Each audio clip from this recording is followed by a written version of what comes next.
좋아요, 구독 누르시면 부자 되실 거예요. 안녕하십니까? 돈을 향한 말초적 신경을 인정하라 경제적 본능.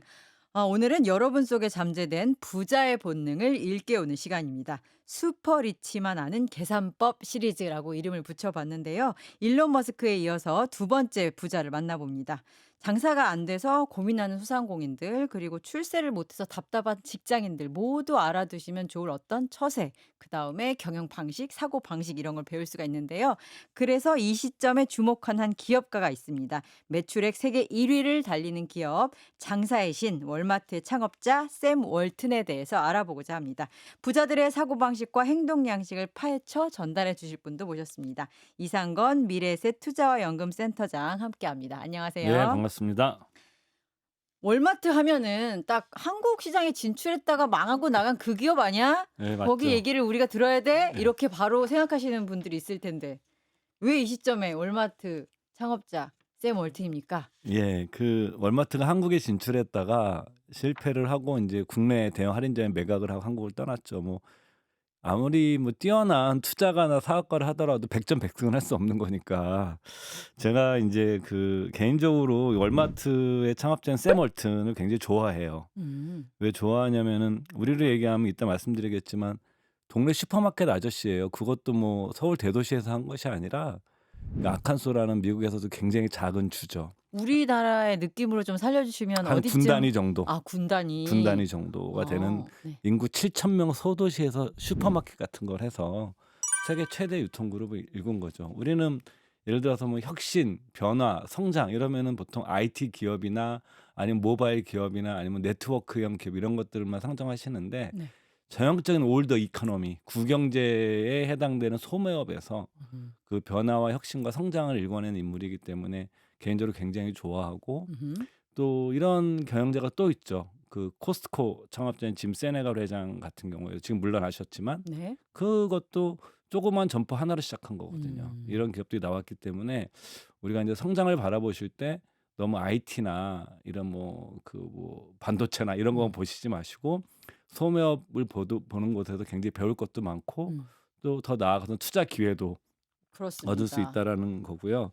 두 번째 국내에 시사하는 거는 최근에 이제 국내 대형 할인점들인 그 이마트라든가 뭐 롯데마트라든가 홈플러스 같은 이런 빅3 업체들이 쿠팡이라는 아주 강력한 온라인 기업의 등장으로 인해서 굉장히 어려워졌습니다. 네.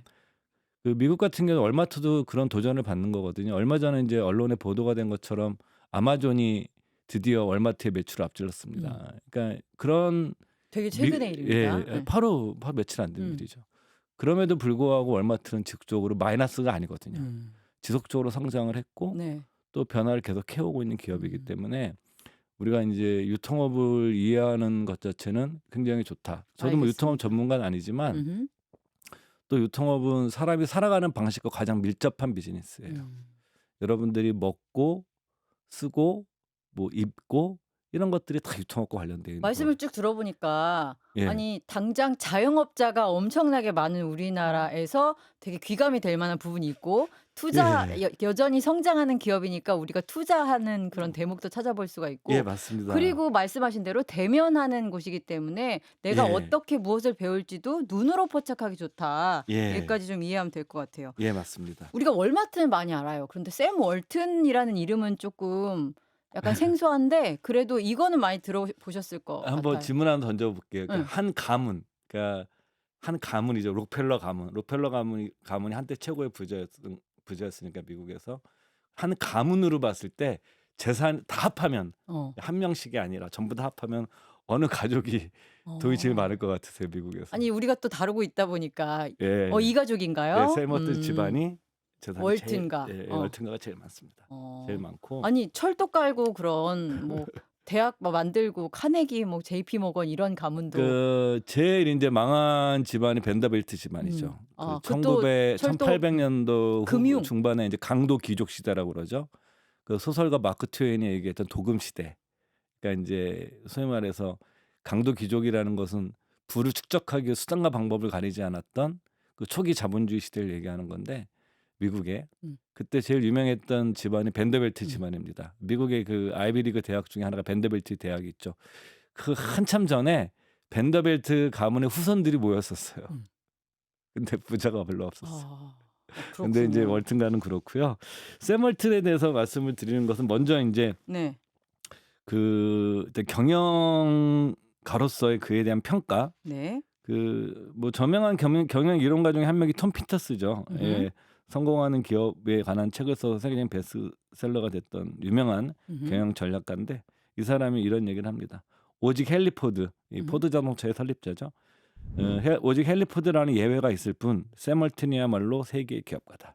왜 세계의 기업가인가? 그쵸. 돈이 그러면 단순히 많다는 이유뿐은 아닐 텐데. 그쵸. 음. 바로 인제 세계 최대 소매업체를 일군 겁니다. 음음.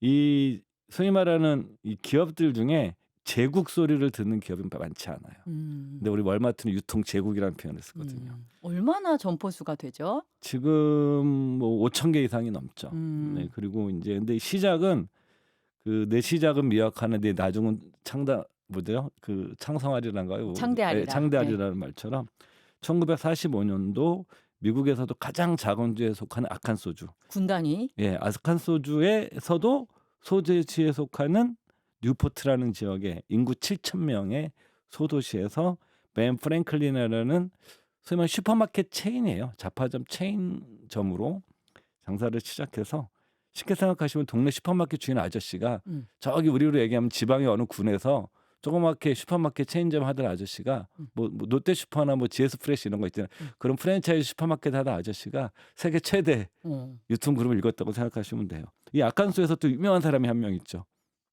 아칸소 빌 주지사. 클린턴 아, 대통령이 네, 빌 클린턴. 아칸소 주지사 네. 출신이죠. 네. 그러니까 이제 그 샘 월튼을 들고 하는 평가는 소매업의 혁신가다. 그러니까 포드라는 사람이 자동차 산업을 통해서 사람들의 라이프 스타일을 바꿨죠. 그 증기 혁명으로 시작된 기계 혁명과 전기 혁명을 결합해서 컨베이어 시스템이라는 어떤 시스템을 만들어서 혁명을 했듯이 이 샘 월튼이라는 사람은 이 할인점이라는 비즈니스 모델을 샘 월튼이 창안한 건 아니에요. 그러니까 그 시대에 예, 이미 그쵸. 많던데요, 근데 이제 할인점이. 이 나중에 또 말씀드리겠지만 이 할인점이라는 비즈니스를 소도시에서 설립해서 대도시를 에워싸는 전략으로. 그러니까 보통 우리는 할인점 그러면은 그 대도시에 있어야 되는데 그것이 아니라 거꾸로 반대로 간 거죠.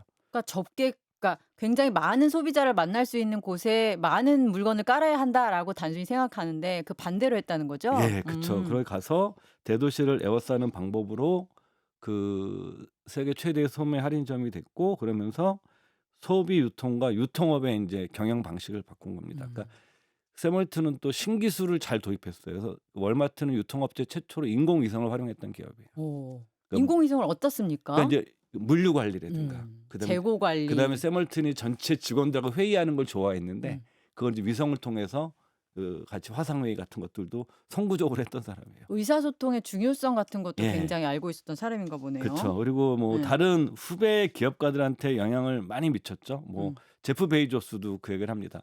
자기가 비즈니스를 하면서 가장 많이 읽은 책 중에 하나가 샘 월튼의 샘 월튼 나중에 자서전. 암으로 인제 암 걸린 상태에서 그 저널리스트 한 명과 같이 공저를 합니다. 그게 인제 책 제목이 영어로 메이드 인 아메리카라는 그 책인데 우리나라에선 위대한 도전 뭐 예, 이렇게 번역이 됐던데. 뭐 옛날에는 그 여러 버전이 있어요. 똑같은 책이지만 그래서 번역이 나와서 그 후배 그 유통업을 하는 기업가들에게도 많은 영향을 미쳤던 인물이죠. 그러고 보니까 아마존이 얼마 전에 월마트를 이겼는데 이 청출 어람 같은 느낌도 살짝 들고 예. 뭐 어떤 부분이 그렇게 인상적이었을까요? 그러니까 그 제프 베이조스가 소위 말해서 인제 그 한 서비스 중에 그 프라임 서비스가 있잖아요. 회비를 내면 네. 그거를 인제 일정량을 주는 거. 그 제프 베이조스 아이디어가 아니라 직원이 낸 아이디어인데 제프 베이조스가 그 아이디어 수용을 하죠. 근데 제프 베이조스가 그걸 수용하게 된 또 중요한 이유가 있어요. 알고 있었거든요. 그 회사 어떤 회사였겠어요. 그건 아, 코스트코예요. 그렇군요. 그다음에 회원제 서비스. 예, 그다음에 아마존이 추구하는 것 가장 싼 거를 받아 우리보다 더 싼 물건이 있으면 환불해 그 드립니다. 정책이란 걸 처음 시도했던 회사가 월마트예요. 코스트코인 줄 알고 있었어요. 예, 월마트군요. 예, 최저 할인가 정책에서 우리가 음. 그런 전략적으로 그런 하면서 이제 소위 말해서 마케팅 방법, 그다음에 뭐 광고를 많이 안 하잖아요. 광고도 하지 않으면서 사람들한테 영향을 미치는 방법이라든가 이런 식으로 유통의 광고 방식이라든가 가격 정책이라든가 이런 것들이 사실은 후배 이제 기업가들이 그 온라인에 제프 음. 베이조스 대단한 거죠. 코스트코와 월마트에 좋은 점만 쏙쏙 그걸 또 빼 온라인 가지고. 버전화 시켜낸 거죠. 아. 그러면은 유통업에서 우리가 지금 많이 확인할 수 있는 되게 굉장히 많은 서비스, 유통 방식, 광고 방식 이런 것에 약간 모범이 되는 게 대부분은 월마트에서 그러니까 시작했다. 여러분들께서 뭐 신문지 안에 전단 뿌리는 거, 네. 그다음에 오늘 하루 제일 싸게 팝니다 해가지고 말하는 거 솔깃하지요 뭐 또. 이런 거 뿌리잖아요. 네. 그게 월마트에서 시작한 것들이에요. 그래요. 예. 그런데 에브리데이 로우 프라이스가 거기에 이제 주요 슬로건이잖아요. 예. 우리는 항상 제일 싸게 팔아요. 라고 하면 광고를 굳이 안 해도 될 것 같은 생각도 들고 아닌가? 광고 비용 거의 안 쓰고 신문 전단지 정도가 이제 아하. 하고 그다음에 뭐 이를테면 이벤트도 많이 해요. 예를 들어서 뭐 마술쇼 같은 것도 하고 광대 같은 것도 데려서 쇼도 하고 왜냐면은 소도시니까 이 비즈니스한 것 자체가 7,000명 이하의 소도시에서 시작을 했기 때문에 지역 공동체와 유대 관계를 맺는 어머나. 것을 굉장히 중요하게 생각을 했고 음. 또 세멀튼 자신이 그 지역 자체 활동에도 열심히 했었어요. 음. 그래서 아칸소의 최대 기부자 중에 하나가 또 세멀튼인 거죠. 그 지역의 어. 활동을 위해서. 아니 최근에 그 유통업체 비단 그 소매점, 백화점에서 특히 그런 걸 많이 하던데 쇼핑몰 같은 데서 무슨 문화 행사 같은 거 되게 많이 하거든요. 그런 그게 것도 이제 이제 접객 같은 거를 하기 위해서 그런 건데 그쵸, 그것도 맞아요. 월마트에서 맨 뭐 처음에 최초로 할 했구나. 수 없지만 세멀튼은 그런 것들을 아주 적극적으로 활용했던 인물 중에 하나예요. 지역사회 유대, 예. 그다음에 거기에 되풀이되고 다시 돌려주고 이런 걸 강조했다. 근데 이제 나중에 논란도 많아지죠. 왜냐하면 노조와의 갈등도 있었고. 아이 뭐 100% 완벽할 수는 없으니까요. 그렇죠. 예. 그렇군요. 예. 어린 시절로 가보죠. 왜냐하면 네. 이때 만들어졌던 어떤 경제관이라든지 그런 경험들이 어떤 경험들이 현재 성공한 세멀트를 만들었는가가 궁금한데 그런 점에서 우리 자라나는 어린이 자녀들에게도 귀감이 될 만한 부분이 있을지 좀 예. 찾아주세요. 저는 그 가장 큰 거는 그 세 가지 같아요. 그 첫 번째는 성격. 성격. 세멀튼은 그건 타고나야 되는 건데. 부인이 그 얘기를 해요. 굉장히 외향적인 사람이고 아. 사교적인 사람이에요. 네. 근데 이제 그 이유를 이제 부인이 세멀튼 자서전에서 한 얘기에 의하면 어린 시절에 이사를 많이 다녔어요. 이사를 많이 다니면 보통 전학이란 것 자체가 아이들의 세계에서는 굉장한 문화적 충격이거든요. 그렇죠. 스트레스 요인이죠. 강력한. 예. 그래서 애들이 힘든 건 힘든데 세멀튼은 이제 그 결정을 하죠. 보통 전학을 가게 되면 그 학교 친구들과 빨리 친해지거나 아니면 외톨이로 가만히 있거나 이 두 가지의 선택지밖에 없었는데 세멀튼이라는 사람은 열심히 친해지는 스타일. 예. 아. 그래서 이제 뭐냐면 대학교 때는 그 미주리 대학을 다녔는데 경제학을 공부했습니다. 예. 근데 이제 미주리 대학에서 가장 오지랖이 넓은 학생이었어요. 그 비호감 아니면서 이렇게 호감적으로. 예. 그래서 굉장히 외향적인 성격이었고 또 이게 당연히 어린 시절에 대공황 시절이었잖아요. 그렇습니다. 그러니까 예. 미국에서 그 대공황을 겪은 세대들의 공통점들이 있습니다. 뭐냐면 되게 검소하고 저축을 하고 부채를 싫어하고 빚을 싫어하고 왜냐하면 대공황 때 너무 어려웠기 때문에 세멀틀도 그런 거를 해서 굉장히 이제 절약 정신 이런 것이 유통업에 맞는 거죠. 비용을 절감하려는 노력, 외향적인 성격, 그 다음에 이제 강력한 독립심. 그러니까 이제 세멀튼은 어린 시절부터 신문 배달을 하죠. 워렌 버핏도 마찬가지지만 세멀튼이 중고등학교 때 신문 배달을 할 때 수입이 웬만한 월급쟁이들 생활 급여 정도의 돈을 벌었대요. 엄청 부지런했나 봐요. 예. 신문을 엄청나게 그러니까 돌렸나 나중에 보네. 이제 워렌 버핏도 그러는데 그 아이들을 고용을 하죠.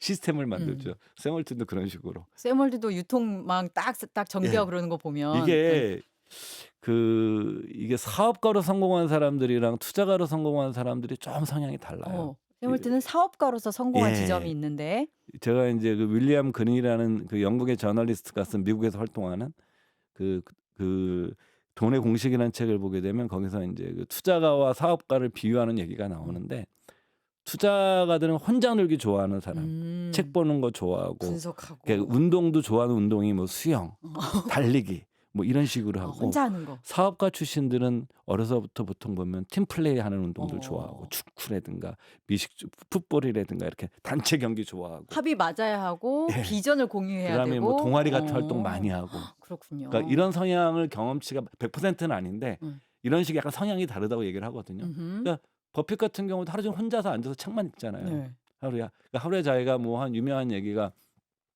투자를 어떻게 하느냐. 하루에 500페이지 이상 읽으면 된다. 말이 쉽지. 예. 네. 그러니까 이제 자기는 하루 7, 8시간 읽으니까. 네. 읽는 게 일이. 근데 샘 월튼 같은 사람은 뭐 공부를 하지만 이 사람은 사람 뭐냐면 가장 제가 좋아하는 취미가 뭐였냐면 월마트 매장 다니는 거였어요. 현장에 직접 가는 거. 비행기 심지어 자기 비행기 타고 다니면서. 예, 나중에 비행기도 제 기억으로는 책의 자서전 보면은 샘 월튼이 있을 때 비행기가 12대였나 월마트가 와. 그렇습니다. 그러니까 비행기를 타고 나중에는 뭐냐면 그 지역 입지 분석도 하는 거예요. 오. 본인이 직접 운전해서 아, 운전까지 했어요? 본인이 운전한 거예요. 샘 월튼이 자가 운전한 거예요. 제가 비행기 빨리빨리 매장을 많이 다니고 싶은데 머니까 자동차가 너무 힘든 거예요. 시간도 많이 걸리고 그러니까 경비행기를 중고로 사 가지고 처음에 아, 또 중고를 사. 그걸 사 가지고 네. 자 이 사람이 인제 딱 다니다 보면 차들이 가는 길들이 보일 거예요. 얼루 많이 가고 그러니까 보면서 나중에 점포를 비행기 안에서 결정해. '아 저기가 좋겠다.' 뭐 이런 식으로 인제 돌아다니는 걸 좋아하는 이런 외향적이고 이런 성격이 많죠. 그러니까 어렸을 때 이사 경험이라든가 대공황 시대의 경험 이러다 보니까 경제적 독립심, 절약하는 정신, 그다음에 뭐냐면은 외향적인 성격. 그 모든 게 소매업에 최적화된 조건과 시대와 본인의 그런 예. 태생적인. 이거를 샘 월튼의 부인이 그렇게 얘기를 해요. 아. 그러니까 샘 월튼은 보통 보면 이렇게 미국에선 부자가 되고 그러면은 이혼하고 막 그러잖아요. 계속 다. 위자료 얘기는 항상 재밌더라고요. 근데 인제 샘 월튼은 그 인생의 신조였어요. 그 가족 관계가 좋아야 된다라는 게. 그래서 인제 이 나중에 인제 그 월마트가 상장을 해요. 그러니까 인제 보니까는 아니 기자들이 몰랐던 거예요. 잘 이 사람들이. 저 시골 촌구석에서 아칸소주 본사도 지금도 아칸소주에 있어요. 그래서 그 골프 대회 중에 아칸소 클래식이라는 게 있거든요. PGA인가? 그 스폰서사가 인제 월마트죠. 아칸소주에서 하니까. 지역에 이제 또 이렇게 돌려줘야 하니까. 네. 그러니까 딱 갔는데 어떤 아저씨가 덤프 트럭에다가 반려동물 놓고 반려동물 옆에 두고 이렇게 그다음 모자 하나 쓰고 그것도 모자도 반대 월마트 모자 쓰고. 그러니까요. 그 유명한 그리고 사진이죠. 원전하고 나서 인제 그런 거죠. 사람들이 전부 다 미국 최고의 부자 중에 한 명이 저러고 다니니까 다 놀란 거죠. 근데 샘 월튼은 평생 그렇게 살았어요. 그러니까 절약이 몸에 뱄나 봐요. 그리고 내가 부자가 됐다고 그래서 내 삶을 바꿀 이유가 없었다라는 거죠. 충분히 지금 내 삶에 만족을 하고 있기 때문에. 아내와도 계속 그렇게 사이가 좋았어요? 그렇죠, 그렇죠. 근데 그의 자서전 열심히 읽은 아마존의 베이조스는 왜 또 이렇게 이혼을 세게 그거는 하고. 또 다른 거죠. 그건 비즈니스를 배운 거죠. 죄송합니다. 네. 뭐 가정사까지 배웠겠습니까? 그렇군요. 예. 그래서 외향적인 성격과 그런 또 여러 가지 면 때문에 그 소모업에 특화된 인물일 수밖에 없었다라고 예. 하셔서 내가 이건 타고나지 못했지만 그래도 배울 수 있는 건 배우자 이렇게 생각하시는 분들도 있을 것 같은데요. 아칸소 얘기가 나와서 바로 예. 여쭐게요. 아칸소면 아까 군단이 이런 얘기까지 하셨는데 거기서 7,000명 규모의 예. 소도시였고 당시에도 뭐 K마트랄지 대형 유통업이 월마트가 처음 만든 건 아니었단 말이에요. 그쵸. 사실은 네. 더 큰 회사들이었었습니다. 네. 지금은 이 회사들이 인제 흔히 하는 말로 인제 경쟁은 완전 도태가 됐지만 그 당시에는 이게 빅컴퍼니였었어요. 그렇죠. 제일 작은 회사였고. 음. 월마트 같은 경우가. 그래서 왜 나는 소도시에서 시작해서 대도시를 포위하는 전략으로 예. 가야겠다라고 하는 그 결심이 사실 되게 눈에 띄거든요. 그 결심의 배경, 그다음에 그 효과가 궁금해요. 샘 월튼이 인제 본인이 한 얘기입니다. 이건 제가 한 얘기가 아니라 샘 월튼이 자기 인생에서 가장 중요하다고 생각하는 인물이 자기 부인이에요. 세상에. 예. 네. 인제 부인과 인제 옛날 볼링장에서 만나 가지고 거기서 인제 다 이렇게 플러팅이라고 그러나요? 요즘 뭐라 그러죠? 예, 그거를? 플러팅. 저도 요즘 말은 잘 모르지만 여하튼 플러팅. 그렇게 해 가지고 네. 인제 그 소위 말하는 친구의 여친인가요? 여친이었어요. 어허. 그래서 거기서 여하튼. 우연찮게 다시 네네네. 만나 가지고 그때 샘 월튼은 대학교 때 자기 여친이 있었고 그래서 인제 나중에 헤어지고 나서 인제 이 여친을 만나서 결혼을 하게 됩니다. 네. 그래서 인제 그 샘 월튼한테 중요한 게 부인과 장인어른이에요. 장인어른이 성공한 사업가였는데 장인어른 같은 경우가 인제 초창기에 인제 소매업을 하려고 그러니까 제일 중요한 게 돈과 음. 그다음 뭐냐면 입지잖아요. 그렇죠. 예, 비즈니스 업종 결정돼 있으니까 난 그렇습니다. 섬에 한다고 결심을 음. 했으니까. 그러니까 돈이 부족한 거는 장인어른이 꺼줘요. 음. 나 다 갚죠. 그다음에 이제 장소는 부인이 결정을 합니다. 네. 왜 부인이 결정을 하냐면 샘월튼의 부모님이 매우 부부 사이가 안 좋았어요, 평생. 어. 그러니까 샘월튼은 자기는 결혼하게 되면 우리 부모님처럼 살지 않겠다. 음. 그러니까 아내와 굉장히 가족 중심의 삶을 살겠다. 또 독실한 크리스찬이었으니까 이 사람 같은 경우가 얘기를 쭉 들어보면 굉장히 모범생 같아요. 모범생이 네, 네. 모범생이 굉장히 오지랖 넓고 밝고 사람들 잘 새기고 추진력 강하고 오지랖 넓 그런 사람 있잖아요 주변에. 그렇죠. 몇 명 떠오르네요. 예, 그죠. 음. 그런 캐릭터로 보시면 될 것 같아요. 그런 캐릭터 중에서 가장 성공한 사람. 그렇죠. 예, 예, 예. 압도적으로 성공한 예, 사람. 압도적으로 그래서 여하튼 이제 그래서 아내를 그러니까 이제 이 결혼하고 나서 이제 군대 생활 전후로 결혼했으니까 결혼하고 나서 한 16번 정도 이사를 했는데 부인이 그 얘기를 했대요. 자기는 대도시에 사는 게 목표가 아니라 조그만 도시에서 가족 중심의 삶을 살고 싶었던 게 부인의 뜻이었어요. 음. 그래서 샘월트는 그건 내가 선택권이 없었다고 얘기를 해요. 오. 그러니까 아내가 작은 도시에 가서 가족이 서로 사랑하면서 사는 그런 관계를 원했고 샘월튼도 부모님이 사이가 평생 안 좋으셨기 때문에 아내의 뜻에 따랐고 그렇게 해서 우연찮게 이제 간 곳이 아칸소주예요. 그럼 그 여기서는 내가 대도시를 포위하는 전략을 해야겠다. 그건 좀 라는 나중에 얘기인데 어허. 그때 그 표현이 재밌어요. 자서전에 어떤 표현을 쓰냐면 네. 인구 1만 명이 넘는 도시는 그 어느 곳이든지 월튼가에서는 출입이 금지된 지역이었다. 아, 아내의 또 지엄한 명령이 이게 있어서. 아내니 그래서 근데 이것이 이제 축복이 되는 거예요. 음. 그러니까 샘월튼이 거기서 사업을 시작하고 어려움도 겪어요. 계약을 한번 잘못해가지고 장사가 잘 되니까 집주인이 우리도 그런 거 있잖아요. 그 그쵸. 건물주가 나가라고. 네. 그래서 나가요. 어. 근데 나가서 너무 이제 속상한 거 키워놨는데 근데 또 당연히 성공을 하죠. 음. 그렇게 하면서 이제 하다가 그때 이제 샘월튼이 느꼈던 게 소매업의 변화가 시작된 거예요. 음. 그때부터 뭐냐면 대형 할인점이 시작되기 시작한 거예요. 음. 창고형 매장, 대형 할인점. 그게 이제 우리가 창고업의 효시는 솔 프라이스 사람인데 프라이스 클럽 들어보셨죠? 들어본 것 같아요. 예, 네. 그 프라이스나 사람 이름을 따라서 오. 프라이스 클럽이라고 그러는 네. 거예요. 그다음에 샘월튼이 그대로 베껴가지고 만든 게 샘스 클럽. 네. 네, 창고형 매장. 우리나라에는 없지만 우리나라에서는 이마트 트레이더스가 이제 그런 창고형 컨셉으로. 매장이죠. 네. 예, 그다음에 코스트코가 대표적인 창고형 매장이고. 음. 근데 이제 그런 창고형 매장 대형 할인점이 먼저고요. 할인점 그다음에 유통업의 변화가 창고형 매장으로 혁신되는 거거든요. 그다음에 이제 온라인으로 오는 거고요. 네. 그러니까 그 시기에 유통업이 이제 변하는 걸 느끼면서 알게 되는 거죠. 이제 이런 자그마한 슈퍼마켓 형태의 소매점은 설 자리가 없다. 음. 그러면서 나도 할인점을 뛰어들어야 되겠다. 음흠. 라고 생각을 하면서 이제 시장을 이 사람이 조사를 하게 되죠. 그 샘월튼의 가장 이 사람의 재미난 취미 중에 하나가 가족끼리 어디 휴가 여행을 가잖아요. 그럼 샘월튼이 제일 먼저 가는 곳은 어딜 것 같으세요? 시장가요? 아니요. 시장은 아니죠. 그 지역에서 가장 잘 되는 할인 매장을 갑니다. 할인 매장, 시장. 거기 가서 뭐가 잘 되나 관찰하는 거예요. 가족들은 재밌을까? 여하튼. 네. 근데 아버지가 늘 그랬으니까. 예. 우리 아버지는 늘 그런 사람이었으니까. 그래서 우리가 지금 보면은 여러분들 할인점 같은 데 가시면은 물건을 다 사간 다음에 나갈 때 입구에서 계산하잖아요. 네. 그게 그때는 있었던 게 아니에요. 그때는 주인에게 저 우유 사고 싶은데 우유 좀 주세요. 작은 이렇게 가게는 해서. 그렇게 했었고 큰 가게들은 어땠냐면 뭐 식품 코너 그럼 식품 코너에 그 계산기가 하나 있고 그다음에 의류 코너에 계산기가 하나 있었는데 카테고리별로 계산을 해야 됐는데. 근데 이제 샘월튼이 어느 매장을 갔더니 그걸 하는 거예요. 그럼 신문에서 우연찮게 봤거든요. 그래서 그게 궁금해 가지고 반드시 가보죠, 이 사람은. 거기를 또 직접 가봤군요. 가봐서 그것도 훔쳐가지고 본인이 이렇게 얘기해요. 나는 내 스스로 한 것이 아무것도 없다. 나는 남의 것을 다 베꼈다. 될 만한 것을. 다 베꼈다.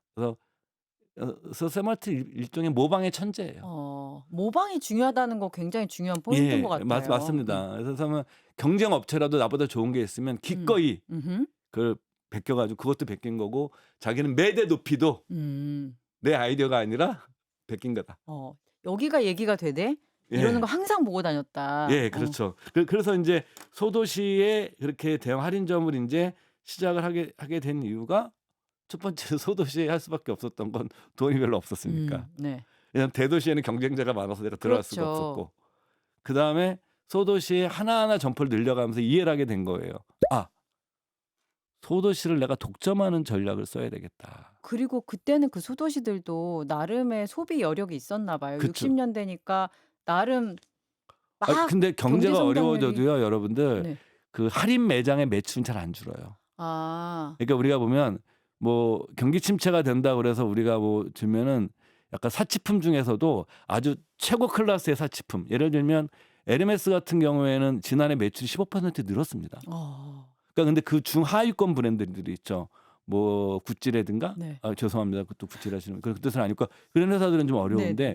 뭐 자동차 업종도 어렵다 그렇지만 최상위 브랜드가 페라리거든요. 어. 페라리 같은 경우에는 지금 저 전에 기사를 봤더니 그 주식 살 수도 있어요. 저는 저희 아들 이름은 좀 사줬는데 페라리 자동차를 자동차 못 사주니까 주식이라도 사주려고 사줬는데 네. 페라리 같은 경우가 지금 차 주문해도 5년 걸린다고 그러죠. 그러니까 음. 이런 최상위층 브랜드랑 음. 그다음에 인제 우리나라도 요즘 다이소 잘 되잖아요. 그렇죠. 다이소 같은 이런 어. 초저가 매장들 그다음에 또 그 초저가 매장도 좀 안 될 수도 있는데 중산층들이 많이 소비하는 창고형 매장이나 대형 할인점들은 생각보다 매출이 잘 안 줄어요. 경기를 타지 않는 어떤 생각보다 덜 부분이 타요. 있다. 백화점보다 훨씬 덜 타요. 그렇죠. 백화점보다 예. 덜 왜냐면 이거 타겠죠. 최소한 먹는 건 기본적으로 해야 되니까. 먹고 있고 최소한의 그 예. 인간 생명 유지와 관련된 예. 것들. 오히려 인제 이게 자영업들이 어려워지시죠. 예. 그렇군요. 그 침체기 때 소매 기업들의 이렇게 매출 추이를 보면 이런 특징들이 나타납니다. 그렇군요. 예. 그래서 당시엔 또 백화점 체인들도 굉장히 많고 그랬는데 예. 저는 그 부분이 궁금하더라고요. 샘 월튼이 되게 나는 소매업에 굉장히 재능이 있는 것 같아. 그리고 심지어 재밌어. 난 잘할 수 있을 것 같아라고 생각했는데 백화점이 아니라 예. 할인마트를 해야 되겠다라고 마음먹은 건 아까 말씀하셨듯이 지금 시장 변화와 세상 변화를 보니까 이게 얘기가 될 것 같아라고 예. 파악을 했기 때문일까요? 예 맞습니다. 음. 이게 뭐냐면은 이제는 서서히 어떤 그 변화가 생겨나는 거죠. 왜냐면은 우리가 유통업에 제가 사실 유통업 전문가가 아니기 때문에 뭐 이거를 제가 약간 부족할 수도 있는데 소위 말하는 백화점이라는 업태가 등장한 것이 혁명이었거든요. 왜냐하면 중세 시대부터 내려왔던 거는 길드 조직에 기반해서 분업화된 자기 물건만 팔 수 있는 이런 약간 그 분업화된 판매에서 이걸 싹 모아 놓은 거잖아요. 그러니까 이게 자체가 하나의 업태의 엄청난 혁명인 음흠. 거고요. 그다음에 일어나는 게 가격 혁명이에요. 음. 그게 바로 인제 할인점으로 대표되는 유통업의 가격 혁명이 난 거죠. 음. 그리고 또 이 성장을 하게 되는 그 과정 중에서 왜냐하면 중산층들의 소비력이 늘어나죠. 왜냐하면 2차 세계대전 그 샘 월튼이 45 년도에 사업을 시작했으니까 2차 세계대전 끝나고 나서 미국이 전후 부흥이 시작되거든요. 그렇죠. 전후 호황이 시작되면서 60 년대에 소위 말하는 미국의 중산층이 생겨납니다. 네. 그러니까 우리가 인제 생각해 보면 이 소비를 결정하는 거는 하이엔드나 아주 저가 쪽은 아니에요. 중산층이 두터워야 그쵸. 한다. 왜냐면 재산이 1,000억 있는 사람이 음. 밥 3 끼를 먹을 걸 20 끼 50 끼씩 먹지 않잖아요. 그렇죠. 네. 그러니까 중산층이 많이 써야 되는데 음. 그런 시대적인 궤적 속에서 이제 변화가 일어나는 거를 포착을 한 샘 월튼은 거죠. 이해를 했고 음. 그래서 인제 그 사람들이 인제 거기 기존 경쟁 업체들이 무시하는 소도시. 음. 근데 자기는 소도시를 잘 이해하고 있었거든요. 음. 아까 말씀드린 것처럼 자기가 사업을 하고 있었기 때문에. 네. 뭐 지금은 인제 좀 망가진 회사가 됐는데 대표적으로 K마트가 그 당시에 제일 잘 나가는 회사였는데 K마트는 인구 5만 명 이하의 도시에는 안 들어갔어요. 그리고 반대로 했어요. 예. 그다음에 그 깁슨스라는 회사도 있었는데 음. 이 회사도 12,000명 이하의 도시는 거들떠보지도 않았고요. 다 요즘에는 월마트에 그 될 수 없는 기업이 돼 지금은 버렸네요. 게임이 끝났죠. 예. 게임이 끝났죠. 지금은 사실은 월마트와 코스트코와 뭐 타켓 정도 이 세 타겟. 회사 정도고 음. 그 넘버 1, 2는 코스트코와 월마트가 부동의 넘버 1, 2고요. 맞습니다. 그다음에 근데 월마트는 인구 5,000명 미만의 소도시에 적극 진출하는 전략을 썼습니다. 그래서 이건 뭐냐면은 경쟁자와 경쟁하지 않는 방식으로 이긴 거예요. 경쟁자보다 더 잘하려고 하는 게 아니라 아예 제일 경쟁을 안 훌륭한 하는. 방법이에요. 이게 어. 손자병법에서 나오잖아요. 가장 싸움을 잘하는 거는 싸우지 않고 이기는 거예요. 그렇죠. 그러니까 모든 기업가의 꿈은 독점입니다. 독점. 독점. 독점을 하게 되면 내가 가격을 마음대로 올릴 수가 있고 그렇죠. 소비자를 보다 내가 우위에 더 설 수 있기 때문에 음. 모든 기업과의 독점인데 그렇기 때문에 정부는 규제를 하는 거죠. 네. 미국에서도 인제 역사적으로 보게 되면 셔먼법이라는 걸 만들어 가지고 스탠다드 오일. 한국전쟁법. 그래서 여러분들 뭐 보시면 요즘 세계 최대 정유 회사가 엑슨모빌이잖아요. 엑슨모빌이 어디냐면 뉴저지 스탠다드 오일이에요. 주별로 있었으니까. 그다음에 뭐 소카라고 그래서 캘리포니아에도 있었고 이런 회사들이 지금 미국의 유명한 그 정유 업체들은 다 스탠다드 오일의 음. 후손들이에요, 다.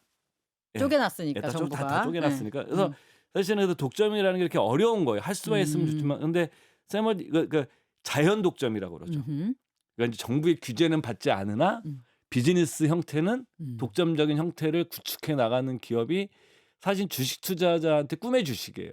그 심지어 월마트는 배당도 많이 해주더라고요. 예. 네. 월마트 여러분들 상장 이후에 70년대 80년대 주가 보면 음. 그냥 꿈의 그래프예요. 네. 예. 네, 눈이 부시더라고요. 예. 그래서 인제 네. 세월틴이 인제 그 얘기를 합니다. 그 아무도 거들떠 보지 않는 소도시에 파고든 것이 월마트의 성공 비결이었다. 음흠. 사실 이런 아이디어는 이게 굉장히 중요한 거예요. 우연이었다. 내가 우연히 아내 때문에 아내의 말을 잘 듣자가 약간 결론으로 조금. 그래서 작은 도시에서 전 그거 노코멘트 하겠습니다. 알겠습니다. 예, 잡화점을 했기 때문에 그래서 인제 그 세멀튼은 그 지역을 독점하겠다라고 필요하면 네. 보통 자기네 같은 점포를 가까운 곳에 2개를 안 넣잖아요. 네. 세멀튼은 독점을 위해서는 그 기존의 사고 방식도 파괴해 버립니다. 필요하면 그냥 2개를 넣어 버려요. 근처에. 비행기 타면서 보면서 또 나름 그렇게 해서 정하는 거니까. 완전히 독점을 하고 음. 그거를 인제 나중에 주식시장 상장을 합니다. 상장을 해서 돈이 들어오잖아요. 여기에 대대적인 투자를 해서 소도시를 독점을 해서 대도시를 에워싸는 이 소도시 독점 전략으로 오늘날의 월마트 제국을 이뤄낸 거고 이 비즈니스 모델에 대한 연구는 굉장히 유명한 그 사례로 연구가 많이 되는 대목입니다. 알겠습니다. 여기까지가 이제 월마트가 맨 처음에 어떻게 이 제국을 일궜는가에 대한 씨앗을 뿌리는 과정까지 들은 것 예. 같아요. 그래서 세계적인 찐부자들의 이 성공 방정식, 그들을 부자로 이끈 그들의 사고방식이 도대체 무엇이냐 했을 때 아까 말씀하셨듯이 아내의 말을 잘 들었던 것도 있지만 시대의 어떤 흐름의 변화를 읽고 현장에서 파악할 수 있는 어떤 예. 정보들을 가지고 그것을 잘 활용하고 심지어 경쟁사라든지 배울 게 있으면 굉장히 모방을 잘했던 예. 것들이 하나둘 모아져서 그 좋은 씨앗이 됐다라고 이해하면 될 것 같습니다. 그래서 슈퍼리치만 아는 계산법 샘 월튼 1부는 여기까지 하면 될 것 같고요. 다음 시간에는 더 소소한 예. 거기서 더 나가게 된 얘기들을 중심으로 우리 자영업자분들 그다음에 이 시대의 흐름을 읽으시는 분들이 예. 참고하시면 될 것 같아요. 1부는 여기까지 하겠습니다. 감사합니다. 예, 고맙습니다.